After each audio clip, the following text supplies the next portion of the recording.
Bismillahirrahmanirrahim. Assalamualaikum warahmatullahi wabarakatuh. Jumpa lagi dengan saya di Abil Maiwa Channel. Jadi teman-teman, channel ini merupakan channel pendidikan tempat kita berbagi tentang aplikasi pendidikan, Microsoft Office, serta tips dan triks komputer. Jadi pada video kali ini teman-teman ya, kembali lagi admin akan mencoba mengupdate informasi terbaru seputar perkembangan P3K Guru formasi tahun 2023. Yang mana yang akan kami sajikan di sini adalah terkait informasi penting untuk P2 dan P3 P3K Guru 2023. Langkah selanjutnya untuk P2 dan P3 jika sisa formasi setelah penempatan untuk P1 lebih sedikit dari jumlah P2 dan P3. Nah, istilahnya seperti ini Bapak Ibu ya. Apa yang harus dilakukan oleh pelamar P2 dan P3? Misalkan setelah nantinya penempatan untuk P1 ternyata ada sisa formasi, namun sisa formasi itu ternyata lebih sedikit dari jumlah P2 atau P3. Nah, apa yang akan terjadi kalau kejadiannya seperti itu? Sisa formasi itu sedikit Bapak Ibu untuk diperebutkan oleh pelamar prioritas 2 atau pelamar prioritas 3. Kira-kira solusinya seperti apa?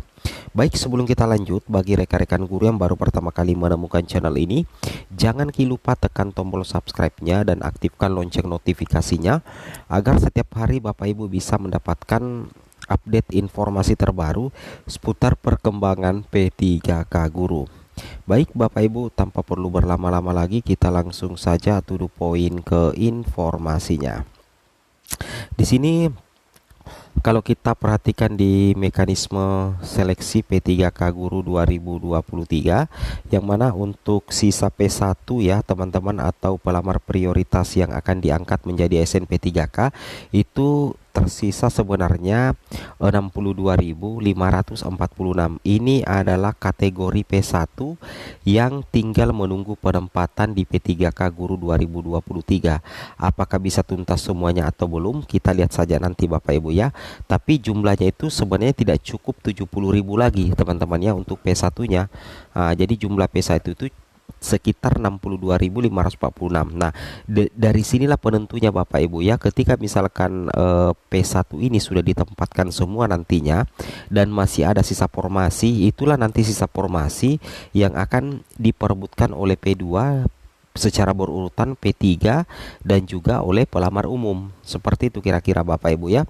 Itu yang wajib Bapak Ibu pahami ya, terkait dengan nasib P2, P3, P4 ditentukan setelah penempatan pelamar prioritas 1. Kenapa? Karena itu akan berimbas kepada banyak sedikitnya formasi yang bisa diperebutkan oleh P2, P3, P4 yang sudah berhasil resume di portal ASN ya, portal SSCSN.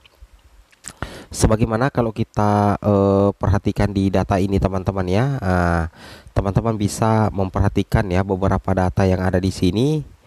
Sebaran sisa 62.000 guru lulus PG per provinsi ya. Nah, ini dia teman-teman ya.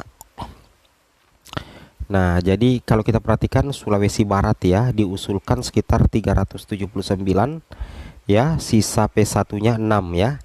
Nah, jadi sisa P1-nya 6. Jadi kalau di Sulawesi Barat itu jumlah P1-nya itu tinggal 6. Nah, jadi kalau misalkan anggaplah formasinya Sulawesi Barat itu anggaplah 379 untuk formasi guru, maka akan keluar 6 yang akan mengangkat P1.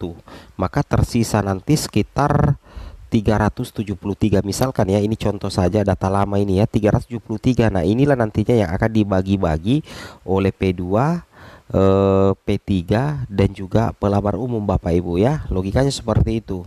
Logikanya seperti itu Bapak Ibu. Jadi intinya kalau misalkan lebih banyak sisa formasi dari jumlah P2, P3, P4, atau kita katakan saja jumlah sisa formasi dari P1 lebih banyak, lebih banyak daripada jumlah P2 dan P3, maka potensi kelulusan P2 dan P3 itu jauh lebih besar Bapak Ibu ya. Oke, jauh lebih besar. Nah, ini kita lihat lagi salah satu daerah ya. Nah, ini dia berapa ya? Ini dia, ini ya, ada ini, ada Gorontalo ya. Gorontalo ini diusulkan formasi P3K-nya kan kemarin itu 32. Nah, kalau kita lihat di sini terdeteksi sisa P1-nya 15. Jadi kalau misalkan P1-nya ini 15 mengisi formasi di sini, maka tersisa berapa Bapak Ibu? Itu tersisa sekitar berapa ya? 32 dikurang 15 ya. Nah, sekitar 17-an ya, sekitar 17-an. Nah, sekitar 17 ini akan diperebutkan oleh P2 dan P3. Bagaimana kalau misalkan jumlah P2 itu anggaplah 10, kemudian jumlah P3 itu 50, maka apa yang akan terjadi? Yang akan terjadi itu akan terjadi persaingan ketat teman-teman ya, akan terjadi persaingan ketat. Maka di sini kita bisa lihat. Nah, jadi jelas sekali akan terjadi persaingan ketat Bapak Ibu. Kenapa saya katakan di sini dikatakan ya bahwa untuk P2 dan P3 di sini dikatakan paling banyak 3 kali jumlah kebutuhan jabatan dalam satu instansi berdasarkan nilai ranking tertinggi dan ketersediaan kebutuhan di sekolah. Jadi nantinya akan terjadi persaingan ya, karena kenapa P2 dan P3 itu akan mengikuti tes CAT BKN Bapak Ibu ya, akan mengikuti tes CAT BKN dan wawancara. Dan kemudian kan ada nilainya. Nilai itulah nantinya yang akan di ranking berdasarkan nilai terbaik, nilai tertinggi untuk mendapatkan formasi hasil untuk mendapatkan formasi P3K Guru 2023. Jadi kalau misalkan formasinya jauh lebih sedikit, maka langkah yang harus diambil oleh P2 dan P3 adalah belajar keras ya. Belajar keras bagaimana bisa mendapatkan nilai tertinggi nantinya di seleksi P3K Guru 2023, karena tentunya kalau misalkan sisa formasi jauh lebih sedikit, maka otomatis persaingan juga akan jauh lebih ketat teman-teman ya. Akan jauh lebih ketat. Jadi mau tidak mau tidak ada jalan lain bagi P2 dan P3, itu wajib untuk belajar ya. Nah, apalagi kalau kita perhatikan untuk P3K Guru 2023 nantinya Bapak Ibu ya, untuk seleksi tahun 2023 formasi seluruhnya nantinya itu ada pada dinas pendidikan Bapak Ibu. Jadi nantinya tidak ada formasi di sekolah. Nanti setelah lulus, dinas pendidikan itu akan mendistribusikan penempatan ke sekolah-sekolah yang memang membutuhkan guru tanpa menggeser guru honorernya yang ada di sana, meskipun guru honorernya itu tidak lulus. Jadi nanti kemungkinan besar ya pemerintah daerah, dalam hal ini dinas pendidikan, itu sebisa mungkin nantinya Bapak Ibu ya, sebisa mungkin nantinya akan berupaya agar tidak ada istilah geser menggeser teman-teman ya, seperti itu. Nah, bagaimana bentuk persiapan yang harus dilakukan oleh P2 dan P3?